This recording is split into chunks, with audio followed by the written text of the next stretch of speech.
Today, we're diving into one of the biggest, most foundational stories in the entire Bible, the story of sin and redemption. I mean, this thing is massive. It starts with a perfect world, explains how everything went wrong, and then unpacks God's incredible plan to make it all right again. So, let's get into it. And really, this is the question that kicks the whole thing off. The Bible's first chapter is so clear. Creation wasn't just okay, it was very good. So how do we get from that perfect beginning to the world we see around us today? A world with struggle, decay, and just brokenness. What on earth went wrong? To figure that out, we've got to rewind all the way back to the beginning. The book of Genesis paints a picture of an original creation that was just fundamentally different from the world we know now. It was a world that was ordered, it was harmonious, and it was morally pure. Now, this emphasis is absolutely key. The Bible keeps saying it was good after each part of creation. But then, after humanity shows up, the verdict gets an upgrade. The whole finished project was very good. And this wasn't just God saying, hey, that looks nice. It was a statement of moral and spiritual perfection. This was a world working exactly the way it was designed to. No corruption, no sin, no death. So what did being very good actually mean for people? Well, it was all about a perfect relationship. Humans were made in God's image, and they had this direct, unbroken friendship with Him. They were completely without sin. And you have to get this, because this is the baseline. This is the perfect state that everything fell from. Yeah, but that perfect harmony, it didn't last. The whole story of the Bible really pivots on one single catastrophic event, a huge rupture that let sin and all its consequences flood into this perfect world.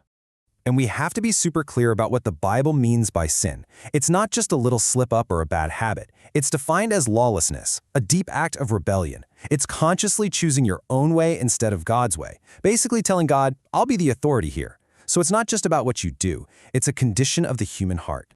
So the first and most immediate result of this rebellion was spiritual death. And no, that's not biological. It's relational. It's like the prophet Isaiah said later, your iniquities have separated you from your God. That perfect friendship humanity had with God, it was shattered.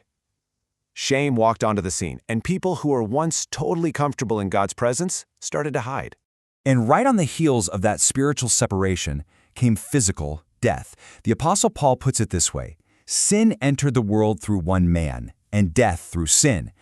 So get this, death wasn't supposed to be part of the original very good plan. It came into the picture as a direct result of that rebellion, and it became a universal, unavoidable part of being human. And here's where it gets truly staggering. The fallout wasn't just limited to humanity. No way. This rebellion had cosmic consequences. The entire universe, the material creation itself, was subjected to frustration and decay. Some theologians call this the cosmic fall. It's this state where, as the book of Romans says, creation itself started to groan under the weight of it all. So now you've got this huge, seemingly impossible gap between a holy God and a sinful humanity. How could that relationship ever be fixed? Well, the Old Testament lays out this temporary system that God put in place to bridge that gap. A whole system of laws and sacrifices that were basically like long shadows, all pointing forward to a final solution. Okay, so the core idea of this whole system was substitution. The book of Leviticus says that atonement, making things right for sin, required the shedding of blood. The idea was that an animal substitute would symbolically take the punishment that the sinner deserved. It was a way to satisfy the demands of God's justice. But just think about the process here. It was a cycle. It was endless. Every time a sin was committed, a new sacrifice was needed. It was this constant, repetitive reminder of just how serious sin was, but also how this temporary fix just wasn't enough. And that is the absolute key right there. The Old Testament sacrifices could cover sin, but they couldn't get rid of it for good. The book of Hebrews is super explicit about this, saying it is impossible for the blood of bulls and goats to take away sins. They were like a giant coming soon sign, pointing ahead to the one final sacrifice that could actually solve the problem once and for all. And all that foreshadowing, all those signs, they lead us right here to the New Testament. This is where the story builds to the arrival of that final, permanent solution, the one that would break the cycle of sin and sacrifice forever. This is it. This is where all those shadows finally meet their substance. Jesus is presented as the ultimate sacrificial lamb. And notice the huge change in language here. He doesn't just cover sin, he takes away the sin of the world. We're talking about permanent removal, not a temporary patch job. Let's just break down the difference because it's massive. The old system, it was an endless cycle of sacrifices for individual sins. The new atonement, it's one single sacrifice for all people for all time. In one definitive moment, God made him who knew no sin to be sin for us, dealing with the entire weight of sin, past, present, and future. And this victory over sin works on 3 different levels. For anyone who believes, sin's penalty, which is eternal separation from God, is completely paid for. Done. Sin's power to control their life is broken. And, one day, sin's very presence will be totally removed from all of creation. So this brings up a really practical question for believers today. If they still mess up, if they still sin, what does that mean for their relationship with God? Are they suddenly on thin ice again? Let's just ask it plainly because it's something a lot of people wonder about. Once a person is saved, can their own failures, their own sin, actually undo that and separate them from God's love? And the Bible's answer is a resounding, absolute no.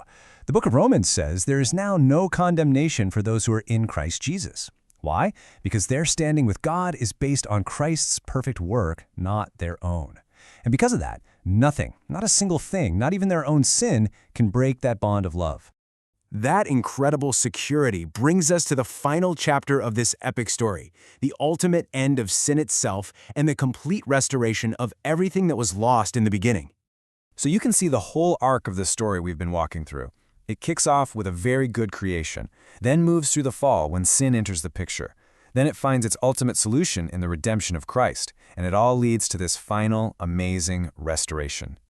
So what does this final restoration even look like? Well, it's not just hitting rewind and going back to the Garden of Eden. It's a profound upgrade. It's a new creation, where the curse of sin is gone for good, where, as the book of Revelation says, there will be no more death or sadness or pain, and where God will live with his people in a restored and perfected world forever.